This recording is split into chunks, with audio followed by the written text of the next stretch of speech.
L'île est un petit paradis. Mais alors pourquoi est-elle en vente depuis si longtemps sans succès?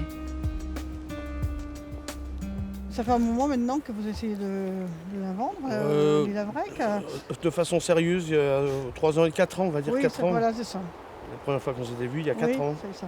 Donc quand j'ai fait appel à vos soins, Ouais. parce que vous êtes une spécialiste. Roselyne est peut-être une spécialiste, mais elle n'est pas magicienne. Malgré ses efforts, les propositions sont rares. Vous en êtes par rapport à l'estimation qu'on avait faite à l'époque, parce qu'il y a eu des offres par ailleurs. Oui, j'ai eu 3 offres. Et pourquoi n'ont-elles pas abouti?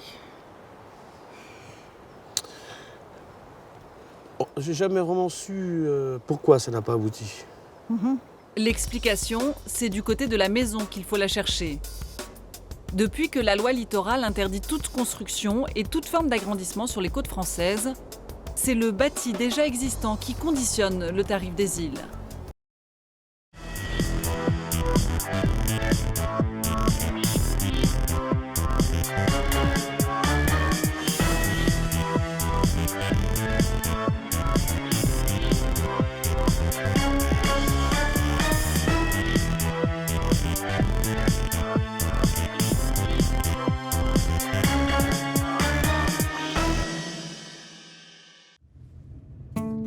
Patrice Alain Dupré est amoureux. Si amoureux que 2 fois par mois, il parcourt plus de 400 km pour rallier Paris à la région de Paimpol en Bretagne. Un long trajet pour un rendez-vous précieux. Un rendez-vous qu'il ne manquerait pour rien au monde. Je vais voir mon amoureuse. Comprenez? C'est important. Hein, c'est les seules histoires qui comptent dans la vie, dans ce que l'on fait. C'est les seules histoires qui comptent, c'est les histoires d'amour. Hein. Problème, la belle est difficilement accessible. Alors pour la rejoindre, Patrice retrouve Thierry, le pilote de son bateau. Et ils avaient annoncé de la flotte, non? Oui, de la flotte. Naviguer de nuit ne lui fait pas peur. Rien n'arrête les amoureux transis. On est arrivé dans pas longtemps. Après 10 minutes de traversée, Patrice arrive enfin auprès de sa belle. Bonjour Valérie. Arrivée nocturne. Non, ce n'est pas Valérie qu'il est venu retrouver. D'oreille. J'avais amené un petit confit de canard. Valérie est tout simplement l'employée de Patrice. C'est elle qui a préparé la maison pour son arrivée. Qu'est-ce que vous m'avez fait de bon, Valérie? Des toustines de langoustine. Patrice devra attendre. Son amoureuse ne se montrera pas au dîner. Il faudra être patient. Il ne pourra la voir qu'au petit matin. En plein jour, la belle dévoile enfin tous ses charmes. Et pour cause. L'amoureuse de Patrice, c'est cette île. Une île, rien qu'à lui.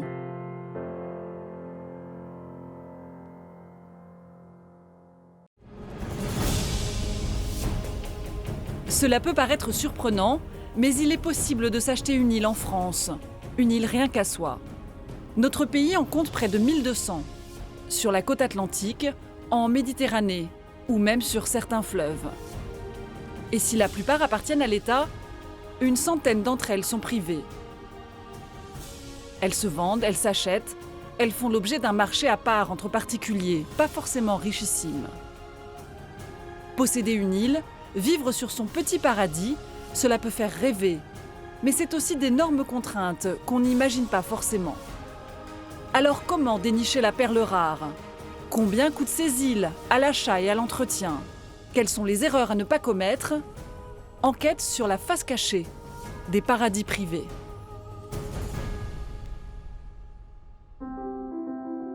A priori, s'offrir une île, c'est vouloir être seul au monde sur sa petite planète.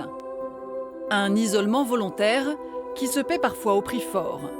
L'île de Patrice Alain Dupré se nomme Saint-Rion. Saint-Rion, c'est 3 hectares de nature sauvage, à 10 minutes à peine des côtes bretonnes, dans la baie de Paimpol.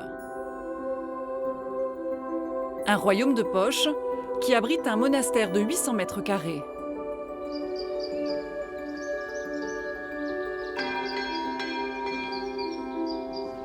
Patrice en est devenu l'heureux propriétaire il y a une douzaine d'années. À l'époque, il est chef d'entreprise, à la tête d'une société de veille stratégique qui conseille les grands patrons français. Il gagne bien sa vie et il a toujours conservé ce rêve d'enfant, celui de posséder un jour une île. Quand Saint-Rion a été mis en vente par l'État, Patrice s'est aussitôt rendu sur place. Le coup de foudre est immédiat. Il tombe amoureux de la nature sauvage et surtout du joyau de l'île, cet ancien monastère du XIIe siècle. La bâtisse est délabrée, il n'y a ni eau ni électricité. Mais Patrice flaire illico son potentiel et l'achète d'autant plus rapidement qu'il y a une réelle urgence. C'était à l'état de hangar agricole délabré. Tous les toits étaient percés et les murs prenaient l'eau. Quelques-uns commençaient à tomber. Donc on était à la limite extrême de la ruine. On était au bord de la ruine. Ça aurait attendu 5 ans de plus. À mon avis, ça n'était plus restaurable. Je vais me taper un petit café-ouzi. Patrice a enfin trouvé son royaume. Et à sa grande surprise, l'affaire est relativement bon marché, puisqu'il va acheter cette île de 3 hectares pour 3 millions de francs, soit à peine 450 000 euros. Au fur et à mesure que le temps passait, j'ai mis toutes mes économies ou à peu près dans Saint-Rion. Et ça m'a permis d'y arriver. Si l'île avait été en très bon état, je n'aurais pas pu l'acheter. Mais ils sont bons, ces petits croissants. J'arrive pas à prendre un gramme à cause de Saint-Rion. Mais quand Patrice signe l'acte de vente, il ne mesure pas vraiment ce qu'il attend. Très vite, il va découvrir que pour rendre son île habitable, il faut des moyens et une énergie considérables. Il entreprend alors de grands travaux pour un montant total de 4 millions d'euros. Car Saint-Rion manque de tout. Il n'y avait pas l'électricité. Il y avait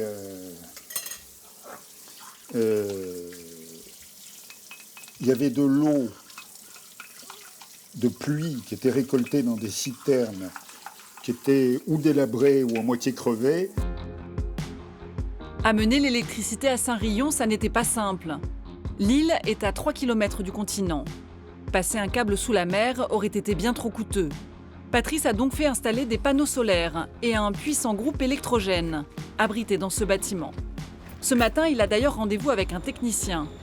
L'installation est flambant neuve, elle doit encore être réglée. Pour procéder au bon fonctionnement des batteries, on va vérifier que la tension de charge est correcte. Un groupe électrogène, c'est un peu comme un moteur de voiture. Ça doit être vérifié régulièrement, surtout lorsque c'est votre principale source d'énergie. C'est le cœur du système. Si on n'a plus de batterie et si le système de génération d'électricité tombe en panne, tout s'arrête. On n'a plus d'eau, on n'a plus de courant, on n'a plus de chauffage, on ne peut plus prendre une douche, c'est fini. Le groupe électrogène, c'est un grand classique sur les îles. Ce qui l'est beaucoup moins en revanche, c'est la mini-station de traitement des eaux que Patrice a fait installer en sous-sol. L'eau de mer est pompée à 42 mètres de profondeur et dessalée dans ses cuves. Patrice n'a pas hésité à débourser 80 000 euros pour en équiper Saint-Rion. Mais même en y mettant le prix, la machinerie connaît quelquefois de petits caprices. C'est la première fois que je vois ça, mais vous voyez, ça arrive, hein, c'est complexe. Alors, quelle est la raison pour laquelle on a cette cuve qui déborde? Je ne le sais pas. Ça nécessite une investigation et ça coule par au-dessus aussi. Hein. Sur une île, la moindre panne peut très vite tourner à la catastrophe, y compris une simple fuite. Supposez que Thierry soit pas là pendant une semaine ou même pendant 3 jours. Si vous avez une fuite comme ça qui ne s'arrête pas, c'est dramatique. Grâce à son régisseur, Patrice a évité l'inondation. Mais ce genre d'incident, c'est le lot quotidien des propriétaires d'îles. Parce que je suis descendu il y a un quart d'heure, donc ça n'avait pas débordé. Et puis vous comprenez, comme on est dans une ambiance saline et une ambiance agressive, vous avez le métal ici est affecté d'un taux de rouille qui est très rapide. Vous avez de l'inox qui rouille là-dedans. Hein. L'inox qui n'est pas top moumoute, super, il rouille. Thierry, c'est l'homme à tout faire de Saint-Rion. Si Patrice a fait appel à ses services, c'est parce qu'il s'est rendu compte que son principal ennemi ici, c'était le climat breton, terriblement agressif. Vous voyez ici, comme sur ces poignées en aluminium traité, la corrosion liée au sel et aux embruns marins est considérable. On voit que les soudures de ces morceaux de zinc sont attaqués par l'oxydation provoquée par le sel et par les embruns marins, de même façon qu'on voit qu'ici, les ardoises ont dû être soudées avec des mortiers pour éviter que la flotte rentre. Pour rester en bon état, Saint-Rion doit être surveillé en permanence. Et comme Patrice n'habite pas sur place, il lui fallait trouver du personnel prêt à s'installer à l'année sur son île. C'est chauffé là ou pas? Parce qu'il fait quasi... il fait très très bon. Thierry et son épouse Valérie ont accepté le job. Ce soir, c'est réunion de travail avec leur employeur. Alors vous allez ouvrir la maison d'en face. Si on veut que les maisons ne se délabrent pas en hiver, il faut les entretenir en fait toute l'année pour qu'elles soient accueillantes, pour que ça ne sente pas l'humidité. Il faut que ça soit aéré, ventilé, chauffé. Il y a des choses à C'est faire. sans fin. Ouais. Toujours que c'est sans fin. Il y a de quoi s'occuper quand même. Patrice a donc besoin de Thierry et de Valérie. Mais avoir du personnel à l'année, c'est un luxe. La rémunération du couple s'ajoute aux frais d'entretien. Et Saint-Rion lui coûte au final environ 70 000 € par an. Patrice possède une petite fortune personnelle. Il n'est pas non plus milliardaire. Du coup, pour entretenir sa belle, il a dû trouver des moyens pour faire rentrer de l'argent. Première idée, la mise en location de l'ancien monastère. Un ensemble de 6 maisons entièrement restaurées, soit 20 pièces, dont 10 chambres et autant de salles de bain. C'est une des maisons les plus récentes. Elle a à peu près 150 ans et c'est la plus belle suite du hameau. Boiserie ancienne, meubles d'époque, vue imprenable sur la mer. Patrice n'a pas lésiné sur les détails. De quoi séduire une clientèle haut de gamme. Tarif, 7 000 € le week-end, 15 000 pour une semaine entière. À ce prix-là, la clientèle de Patrice, ce sont en majorité de grandes entreprises qui privatisent Saint-Rion pour des séminaires. Ça marche bien et cela permet à Patrice de renflouer ses caisses. Vous n'aurait pas été possible, Financièrement, de faire une résidence secondaire, ouais. 1, ça ne m'aurait pas intéressé, et 2, j'en avais pas les moyens. Ah ouais. Voilà, bon, vous savez, il faut pas péter plus haut que son derrière, hein, surtout quand on est dans le vent et en Bretagne. Hein. Seulement les revenus locatifs, surtout en période de crise, c'est aléatoire. Alors Patrice a décidé de passer au plan B. Son île possède 5 hectares de terre exploitable. Et Saint-Rion jouit d'un microclimat relativement doux et d'une exposition exceptionnelle. Toutes les conditions étaient donc réunies pour lancer une exploitation agricole biologique, à condition de s'y connaître, ce qui n'est pas vraiment le cas de Patrice. Voilà pourquoi il n'a pas hésité à solliciter un spécialiste. Bonjour. Thierry. Christophe, enchanté de faire ta connaissance. Il a donc donné rendez-vous à Christophe, un consultant en agriculture bio. L'orientation est comment ici? Alors ici, vous regardez l'ouest. D'accord. L'ouest est là. Ici. Donc quand vous allez là, vous allez à New York. Quand vous allez tout là-bas, vous allez à Moscou. D'accord. Christophe se montre confiant quant au projet de Patrice. Il faut dire qu'une île, c'est un réel atout quand on veut se lancer dans le bio. Lorsque vous cultivez sur une île comme celle-ci, le premier agriculteur conventionnel, traditionnel et qui fait des traitements, il se trouve de l'autre côté de la mer. Ici, vous êtes garanti de n'avoir aucun pesticide, aucun insecticide, aucun fongicide. Deuxième bonne nouvelle pour Patrice, les légumes insulaires se vendent plus cher sur le marché, car ils développent des saveurs très particulières. Ils sont iodés, ils sont salins, on va vous donner 3 pommes de terre de Saint-Rion, vous allez les goûter, vous verrez, c'est plus goûteux, la chair est un peu plus ferme, et ça c'est lié uniquement à la situation géographique. Si tout se passe comme prévu, d'ici quelques années, Patrice espère tirer au moins 60 000 € par an de l'agriculture biologique. Une somme dont son amoureuse a cruellement besoin. Sa coquetterie n'a pas de limite.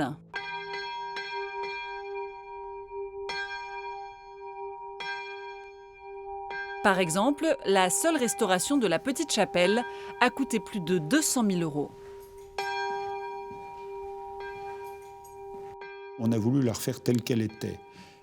Or, le toit était crevé et il n'y avait plus de vitraux. Il y avait des vagues restes de fenêtres. Donc c'était extraordinairement délabré. C'était un hangar quand je l'ai retrouvé. Pour ce lifting onéreux, Patrice a voulu s'entourer des meilleurs. Il a fait appel aux compagnons du devoir, les seuls à posséder le savoir-faire ancestral nécessaire et les matériaux adéquats. La charpente, par exemple, a été entièrement refaite avec le bois d'un chêne vieux de 5 siècles et conservé dans l'eau pour le rendre résistant à la moisissure. Quant à ces vitraux, ils ont été réalisés au moyen d'une technique extrêmement rare, appelée la diffraction. Une technique qui n'est pratiquée que par un seul maître verrier en France. C'est une coulée de verre qui se fait dans un moule. Et dans ce moule, on installe une statue. Et quand on retire le moule, après avoir chauffé ça à 1000 ou 1500 degrés, on a ce résultat magnifique. C'est le relief ainsi obtenu, associé aux variations de lumière, qui donne cette nuance dorée aux vitraux. Chacun est une pièce unique. Le cadeau hors de prix d'un amoureux à sa belle.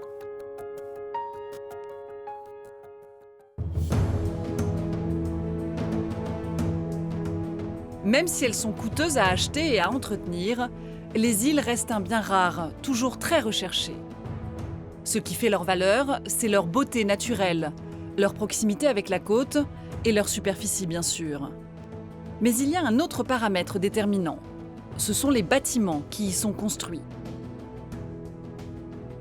Car depuis 1986, la loi littorale interdit formellement de construire ou d'agrandir le bâti sur les côtes françaises. Une île vierge est donc condamnée à le rester. Et à l'opposé, les îles pourvues d'un ou plusieurs grands bâtiments sont devenues les plus recherchées. Elles peuvent se vendre en quelques semaines et parfois très cher.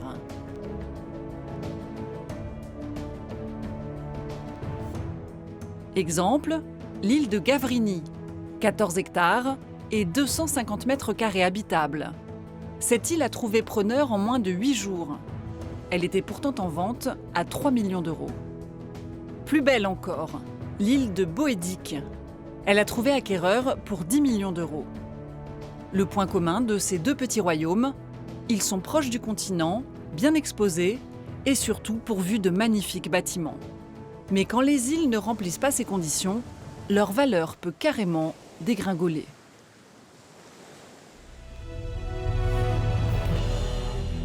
Voici l'île Lavrec.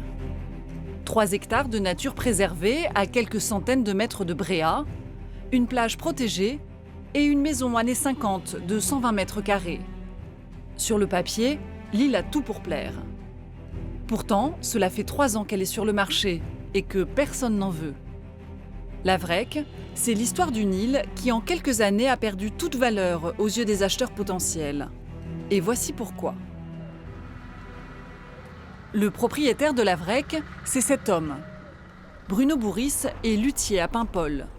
Il vit et travaille dans un petit appartement du cœur historique de la ville. C'est ici qu'il fabrique violons et violoncelles. Bien que modeste artisan, Bruno a eu la chance de pouvoir un jour s'offrir une île. Il y a 27 ans, il a racheté Lavrec à un riche industriel allemand pour en faire une résidence de vacances. À l'époque, il l'avait payé 770 000 francs, soit à peine 120 000 €, le prix d'un petit appartement. À l'époque, il m'a accordé deux règlements. Il me dit, me donnez ça, et puis vous me donnez l'adresse quand vous voulez, quoi. C'est vrai ? Ouais, juré. J'ai trouvé ça relativement bien, quoi. Ce qui m'a permis de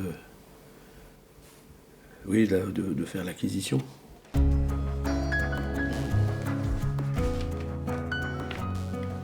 Alors voilà mes petits bibis, Raphaël et Caroline, à Lavrec, tout petit, que du bonheur. Les enfants ont grandi, Bruno a divorcé il y a quelques années. Son île, il l'aurait volontiers gardée, mais elle appartient pour moitié à son ex-épouse. Alors pas le choix, il doit s'en séparer. L'ennui, c'est qu'il ne trouve personne pour la lui racheter. Quelques coupures intéressantes. Ça fait combien de temps qu'elle est à vendre, la vraie? Officiellement 3 ans. Ah oui, ça commence à faire quand même. Ouais. La vraie a été estimée à 3 millions d'euros. Mais l'île ne trouve pas preneur. Elle est pourtant en vente dans plusieurs agences immobilières de la région. Aujourd'hui, Bruno ne peut plus se permettre d'attendre. Alors il a donné rendez-vous à Roselyne Botorel, un de ses 3 agents immobiliers. C'est vrai que c'était pas facile de donner une estimation de la superficie sur les îles. Parce que c'est plein de petites criques partout. Voilà. Puis il y a des petits îlots rocheux. Il faut le remettre au carré puis Voilà. pour calculer quoi. Roselyne est une connaisseuse. Elle a déjà vendu plusieurs îles en Bretagne. Faites gaffe, hein. Allez, vous assurez votre pied, un pied à la fois. Voilà. Cet après-midi, elle est venue pour faire une nouvelle estimation de l'île de Lavrec, histoire de vérifier si le prix demandé reste raisonnable. On va faire attention là. Voilà. Première étape, la visite du terrain. Le début du monde. Là, on a plein d'oiseaux, plein de bernaches. Voilà un bon point pour Lavrec. Cette jolie plage protégée des vents est un atout majeur dans une région particulièrement rocheuse. Et là, on peut se baigner? Ah ouais, merveilleux. C'est l'endroit le plus chaud. D'accord. Il y a un petit coin de sable là. L'île est un petit paradis. Mais alors pourquoi est-elle en vente depuis si longtemps sans succès? Ça fait un moment maintenant que vous essayez de la vendre, l'île Lavrec. De façon sérieuse, il y a 3 ans et 4 ans, on va dire Oui, 4 ans. voilà, c'est ça. La première fois qu'on s'était vu, il y a 4 ans. C'est ça. Donc quand j'ai fait appel à vos soins, parce que vous êtes une spécialiste. Roselyne est peut-être une spécialiste, mais elle n'est pas magicienne.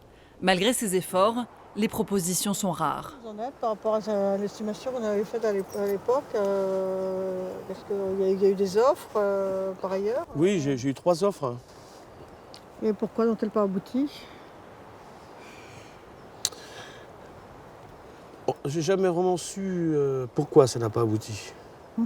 L'explication, c'est du côté de la maison qu'il faut la chercher. Depuis que la loi littorale interdit toute construction et toute forme d'agrandissement sur les côtes françaises, c'est le bâti déjà existant qui conditionne le tarif des îles. En clair, plus la maison est spacieuse et en bon état, plus le prix est élevé. Je suis venu hier l'aérer la baraque. Or, sur l'île de Lavrec, la propriété ne dépasse pas 120 mètres carrés. Loi littorale oblige, elle ne pourra jamais être agrandie. Cela refroidit plus d'un acheteur potentiel. Voilà, par sécurité. Autre problème, la maison est inhabitée depuis longtemps. De loin, elle fait illusion. Mais en fait, la façade porte tous les stigmates de la dégradation. Roselyne est catastrophée. Il faudrait vraiment bien enlever... Vider tout ce qu'il y a à vider, tout nettoyer, Voilà. aérer et couvrir. Ouais. Couvrir. C'est nécessaire parce Oui, que... elle va se dégrader autrement. Ah, ça se dégrade. Hein. C'est Moi, bête. je trouve que... Mais enfin, d'un autre côté, là, quelqu'un qui est bricoleur, qui a un peu d'idées. Dernier problème, et pas des moindres, la toiture est entièrement à refaire. Un détail qui n'échappe pas à Roselyne. Ouais, mais elle est debout, mais c'est assez à faire, Il y a des travaux, on a tenu compte. Hein. Là, il faut J'en tiens compte. réagir, rapidement, Dans là, je le... pense, tout à fait. Voilà. On rentre dans la maison peut-être Il n'y a rien à voir. Il y a rien à voir. De plus en plus gêné par l'état de sa maison, Bruno préfère ne pas montrer l'intérieur à la caméra. Non, souhaitez c'est pas très joli. Voilà. Non. Donc, On va se tenir comme ça gentiment. On va passer à autre chose. Hein? Non, c'est pas une belle pub.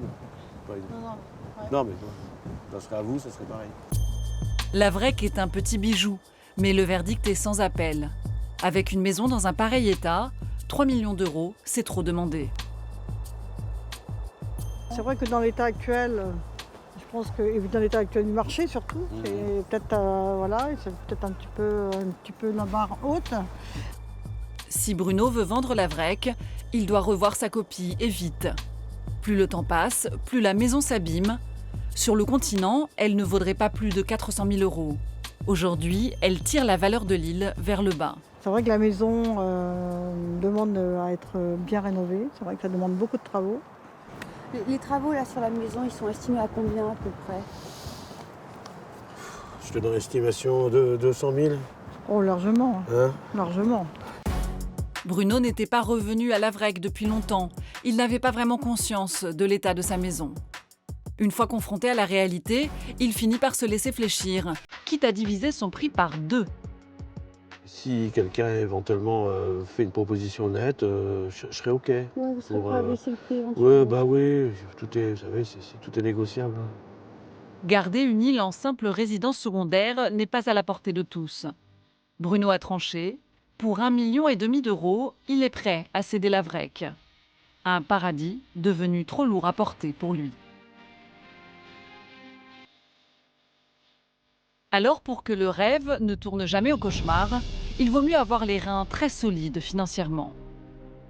Aujourd'hui, sans surprise, la majorité des îles françaises appartiennent à de très grosses fortunes, telles que Liliane Bettencourt ou encore la dynastie Ricard, les fondateurs d'une célèbre boisson anisée.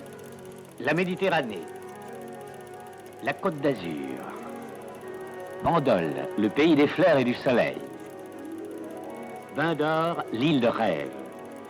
Il n'y a pas si longtemps, cette île n'était qu'un rocher désert complètement abandonné. Quand Paul Ricard rachète l'île de Bain d'Or en 1950, il compte faire de ce caillou de 7 hectares un lieu de vacances paradisiaque pour lui et sa famille. Mais le site attire tant les curieux qu'il décide de l'ouvrir au public et l'aménage en conséquence, avec port de plaisance, hôtel et restaurant.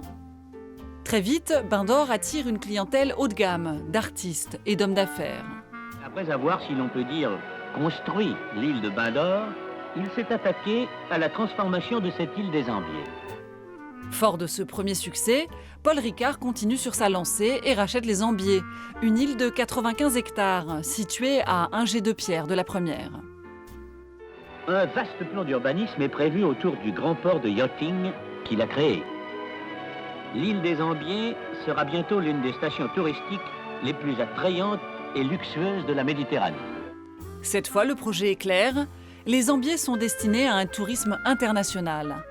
Pourtant, Paul Ricard choisit de n'aménager qu'un tiers du site et de laisser une partie de l'île à l'état sauvage. Comme dans ce film institutionnel, il veut donner l'image d'un homme proche de la nature et des valeurs de la famille.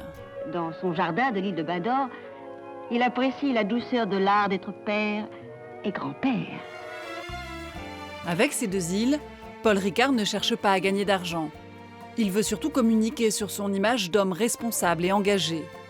Une belle réputation, c'est toujours bon pour les affaires.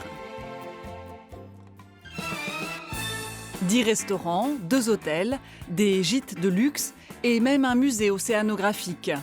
Aujourd'hui, les Ambiers et Bain d'Or sont une machine touristique parfaitement huilée. Paul Ricard a gagné son pari. Ces îles emploient plus de 150 personnes à l'année et jusqu'à 300 en saison. Elles reçoivent près de 150 000 visiteurs par an.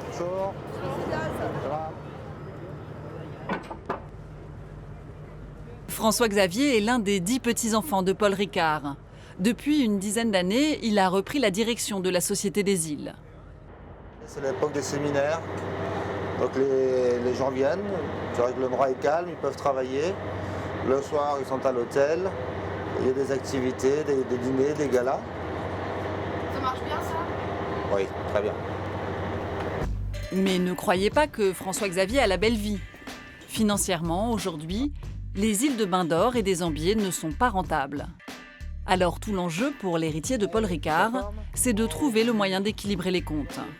Il est à peine 9 h, François Xavier a rendez-vous à la capitainerie du port des Ambiers. Il doit faire le bilan de la saison avec Patrick, un des responsables du port. Et en escale, donc on a fait un tout petit peu moins que l'année passée. Il faut quand même se battre. Il va falloir se battre pour la suite. Mais bon, voilà, il n'y a rien de catastrophique. La baisse de la fréquentation touristique frappe toute la Côte d'Azur ces derniers mois. Un problème de plus pour François Xavier, car c'est bien sur les touristes qu'il compte pour faire rentrer de l'argent dans ses caisses. L'île a 3 centres de revenus principalement. L'une est le port. Le port, c'est un véritable parking à yacht.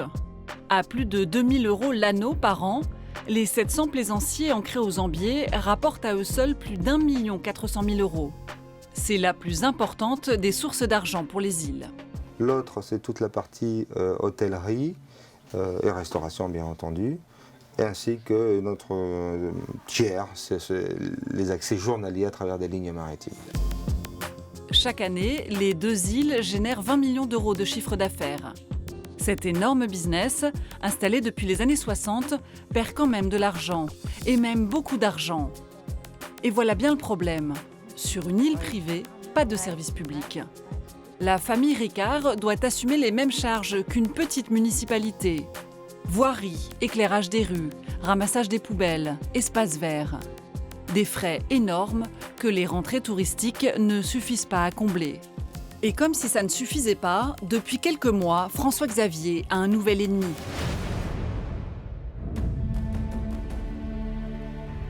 Sur l'île de Bain-d'Or, un parasite s'attaque à tous les palmiers. C'est une véritable épidémie. Cet insecte sévit depuis plusieurs années sur la Côte d'Azur. Il s'agit du charançon. Ça, c'est la larve. Le cocon, la larve, une fois que... Et ça sort, ça devient le charançon, comme ça. Il a suffi de quelques mois pour qu'un arbre cinquantenaire se retrouve complètement rongé de l'intérieur. Ils ont ruiné le palmier. Elle est là, regardez. Vous la voyez? Ça fait 1 heure que ça brûle. Regardez, hein. Il y en a une deuxième à côté. Le diagnostic est sans appel. Ce palmier doit impérativement être brûlé. Les larves du charançon sont hyper résistantes. Seul le feu peut les détruire. Tous les insecticides qu'on emploie, on a essayé tous les pièges avec la phéromone, tout. Rien qui fait. François Xavier va devoir prendre une décision radicale. On va essayer de sauver ceux qui ne sont pas touchés et puis les autres, on va les détruire pour éradiquer l'invasion. Et on va les remplacer par des palmiers qui, eux, ne craignent pas cette larve. À terme, il va falloir remplacer une centaine de palmiers. Une opération qui va se chiffrer encore une fois en dizaines de milliers d'euros. Un nouveau coup dur pour les finances. Richissime chef d'entreprise, Paul Ricard ne cherchait pas à gagner de l'argent avec ces îles. Mais aujourd'hui, ses descendants, eux, aimeraient quand même réussir à atteindre l'équilibre financier. Ils sont donc à la recherche de nouveaux moyens pour gagner de l'argent. Et ils ont déjà quelques idées. Donc ça, c'est le mât des romarins. Il y a 6 ans, cette maison d'hôte a été entièrement restaurée et relookée pour devenir une résidence grand luxe, le joyau des Ambiers. Pour moi, c'est un des lieux les plus sympas de l'île. C'est un vieux mât qui existait déjà quand Paul Ricard a acheté l'île en 1958.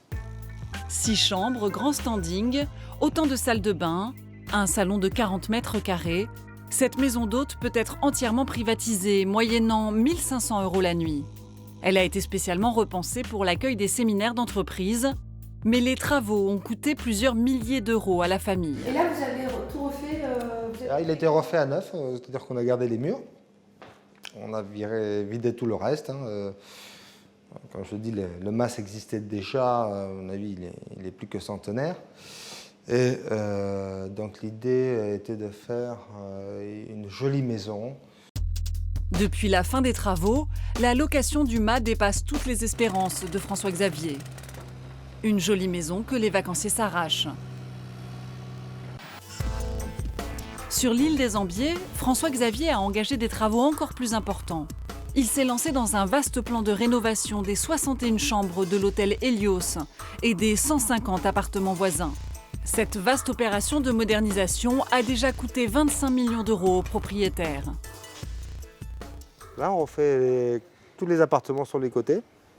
Comme si on les refait, c'est qu'on laisse les murs mettre, on les vide complètement, tous les réseaux, toute l'électricité, et on repart à zéro. Un investissement lourd, mais extrêmement rentable. Le complexe immobilier est devenu l'une des plus grandes sources de revenus de l'île. En haute saison, un appartement de 8 personnes peut rapporter jusqu'à 1 800 € la semaine. Enfin, François-Xavier a trouvé une autre source de financement qui peut assurer l'avenir de ces îles. Et s'il réussit son coup, cela peut lui rapporter beaucoup d'argent. Il s'agit de la vigne. Il y a quelques années, la famille a décidé de relancer une exploitation moribonde. En 10 ans, le vignoble est passé de 3 à 10 hectares. Et aujourd'hui, François-Xavier a rendez-vous avec Laurent, son maître de chai. Il y a Jacques qui viendra nous aider avec les assemblages. Il est invité à déguster les assemblages en avant-première. Regardez, j'ai gardé ça. Je suis arrivé à sauver ça à 17 hectos et ça, c'est magnifique. Ça, c'est une médaille d'or à Paris, vous savez pourquoi? C'est un monocépage. Chaque année, le vignoble des Ambiers produit en moyenne 50 000 bouteilles en rosé, rouge et blanc. On est de suite, alors que c'est du cinsault, on est carrément sur des fruits rouges. Je ne peux même pas atteindre un fruit rouge avec le cinsault. C'est un acide. Et là, je suis carrément sur la fraise. Voilà, je suis un diable, je suis arrivé à faire de la fraise avec un acide. Le vin des Ambiers commence à avoir sa petite réputation. Mais l'exploitation est encore très jeune et elle n'a pas encore trouvé son équilibre financier. En revanche, elle a un autre intérêt immédiat, le marketing. Une bouteille étiquetée Les Ambiers, c'est un bon moyen de faire parler des îles. C'est notre image. Effectivement, c'est une carte de visite. Quand on arrive à un endroit et on ouvre une bouteille des Ambiers et que tous les gens apprécient le produit, forcément, cette qualité, cette image retombe sur le reste de l'île. Hôtellerie, restauration, vignoble, si elles sont devenues au fil du temps une marque de prestige, les îles de Paul Ricard en sont la preuve concrète. Réussir un business sur une île est un pari difficile. Pourtant, d'autres aventuriers des îles ont tenté l'aventure.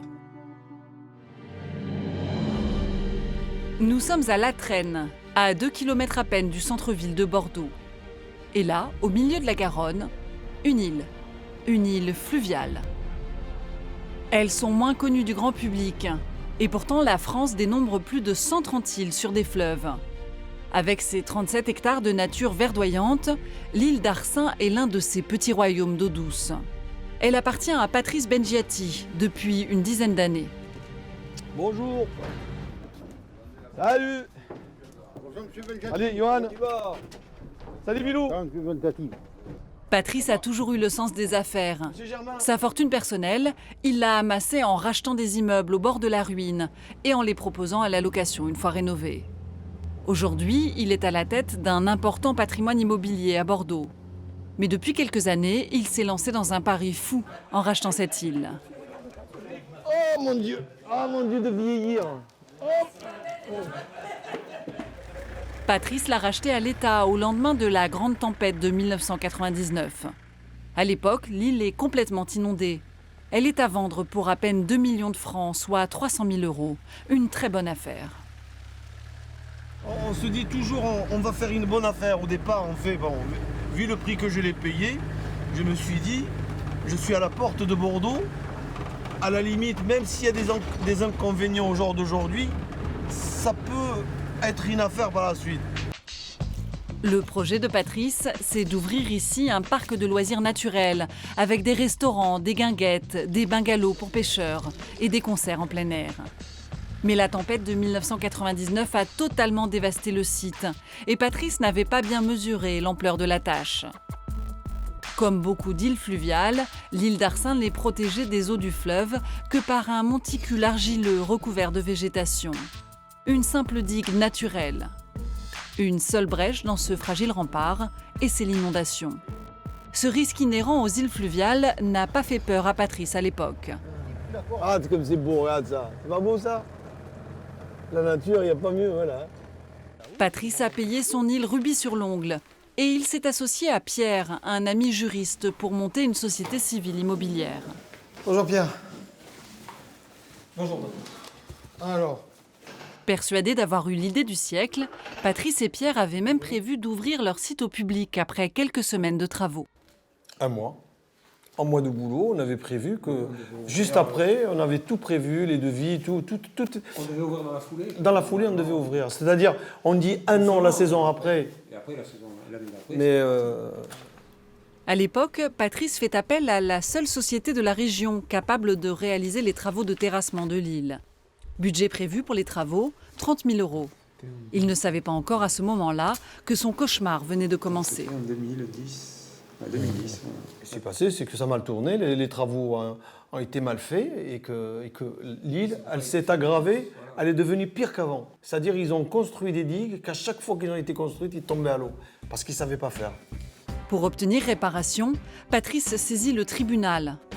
L'entreprise stoppe alors immédiatement les travaux. Le parc, qui devait ouvrir au bout d'1 mois, ne va jamais ouvrir. Et cela fait 10 ans que l'affaire lui pourrit la vie. Entre frais de justice, construction de pontons d'accès, acheminement de l'électricité, de l'eau potable, la bonne affaire est devenue un gouffre financier. On a dépensé 5 millions et quelques pour l'île. C'est pas ça, vous avez rajouté ça à ça. Ça fait 4 800 et quelques mille euros.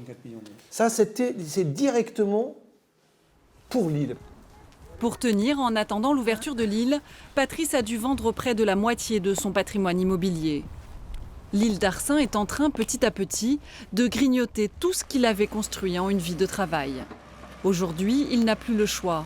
S'il veut sauver le peu qui lui reste, il doit absolument rentabiliser son île, et vite. Bill, tu m'amènes la mini-pelle, s'il te plaît? Et puisqu'il est en procès avec la seule entreprise de la région habilitée à reconstruire des digues, il a trouvé la parade. Acheter une vingtaine d'engins de chantier et se retrousser les manches. Avant d'acheter l'île, je ne savais pas qu'il fallait tout ce matériel. Là, oui, je ne savais pas. Et vous saviez vous en servir? Non, pas du tout. Ah, pas du tout. Non, pas du tout, non. J'ai appris. Entre autres, il y en a... non, Bill, il n'est pas là. Il m'a appris, j'ai des copains qui m'ont appris le week-end, comme ça, comment servir d'engin et tout ça. Les fameuses digues, Patrice les a patiemment reconstruites lui-même à la pelleteuse.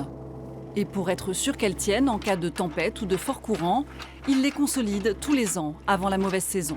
Voilà, tu vois, là, je suis en train de manœuvrer pour nettoyer le fossé, tu vois. Ah, c'est ça ce que je fais. Et après, je passe de l'autre côté pour arriver à la digue. Mais ça, c'est important, ça.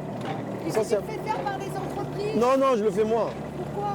Parce que ça me revient moins cher et puis j'ai que ça à faire, de toute façon, à entretenir mon île. Après 10 ans de galère, l'île d'Arcin est enfin prête à accueillir du public. Pourtant, Patrice est encore loin de voir le bout du tunnel.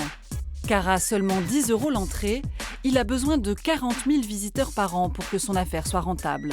Alors pour les attirer, Patrice déploie tous les moyens possibles. Johan, vous avancez un peu? Il a déjà mis en place un moyen simple d'accéder à l'île pour le public. Et pour ça, Patrice n'a pas hésité à monter sa propre compagnie de navettes. Il a investi dans un bateau de 50 places et embauché un pilote à mi-temps. Il faut être propriétaire de tout. J'ai une autonomie, j'ai un pilote, lui il est à la retraite, mais pour moi il est disponible, dès que je l'appelle, Germain il est là. Et t'es comme moi, t'as dormi avec ton pull toi. Regarde ça. Il a dormi avec... Oh, putain, t'as dormi habillé, toi t'as pas...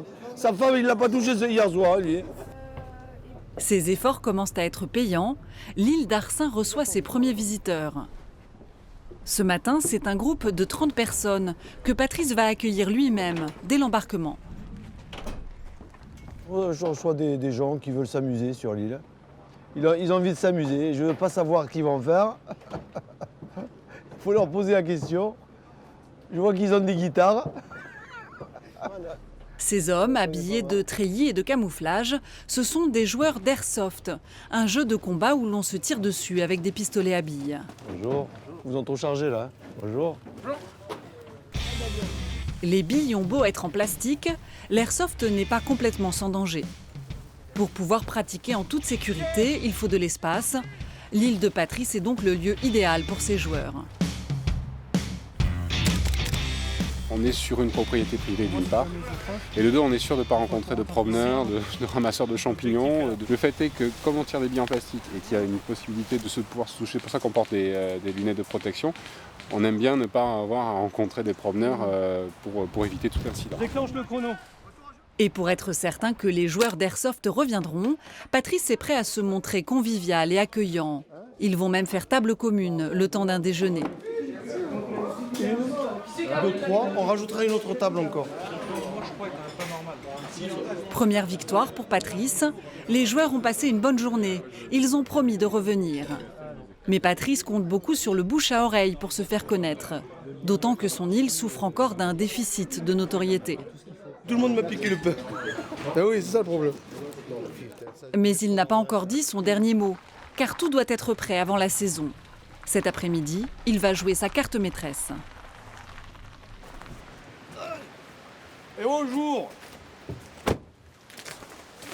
Salut. Comment vas-tu, Bruno? Ça va, rentre. Oh, Patrice veut carrément lancer un festival musical sur son île. Pour cela, il s'est associé à Bruno Ménager, un professionnel du spectacle. Rentre. J'ai plein de choses à te faire écouter. Ah ouais, c'est bien. Bruno est à la tête d'un label musical. Il a déjà produit l'album d'une dizaine d'artistes sur la région. C'est elle qui était passée en première partie de Liga. Ah oui. Bruno cherche des lieux atypiques pour promouvoir ses chanteurs. Patrice lui a besoin d'événements pour attirer du monde sur son île. Le partenariat semblait tout trouver. Cet été, Bruno organisera une 50aine de concerts sur l'île d'Arcin. Un deal tout bénef pour Patrice. Dans le cadre de la sortie de leur disque, les artistes se produiront gratuitement sur l'île. Souvent, les artistes ont très peu de budget, donc nous, on essaie de les aider dans la mesure de nos moyens, mais il faut bien évidemment qu'il y ait d'autres contreparties pour nous permettre de les accompagner plus loin. À partir de là, on essaye de leur offrir des conditions ici d'enregistrement. Eux participent à leur propre promotion ensuite à la sortie de leur disque avec des concerts sur l'île. Patrice prête son île, les chanteurs prêteront leur voix et l'événement devrait faire connaître l'île d'Arcin au public. En tout cas, Patrice y compte bien. Il est temps que ça rapporte là. Hein? Ah oui, il est temps quand même. Belgiati, c'est pas Rockefeller. Hein? C'est un peu la dernière carte de Patrice. Parce qu'après plus de 10 ans de procédure en justice et des travaux très coûteux, il a vidé tous ses comptes en banque. Le but, c'est essayer aussi de gagner de l'argent. C'est ça. Et de vivre. Parce que pendant 10-11 ans que l'île ne rapporte pas et que lui, c'est pareil, il se bat avec son château à aider à droite et à gauche, il est temps. Et puis on n'a plus de temps à perdre surtout. Il faut trouver un système qui permet de rendre cette île rentable pour tout le monde. Et que tout le monde trouve son compte. Être propriétaire d'une île n'a vraiment rien d'un long fleuve tranquille. Patrice en est la preuve vivante. Et si ce premier festival marque la fin de sa galère, il pourra bientôt profiter de la vie rêvée des Robinson d'eau douce.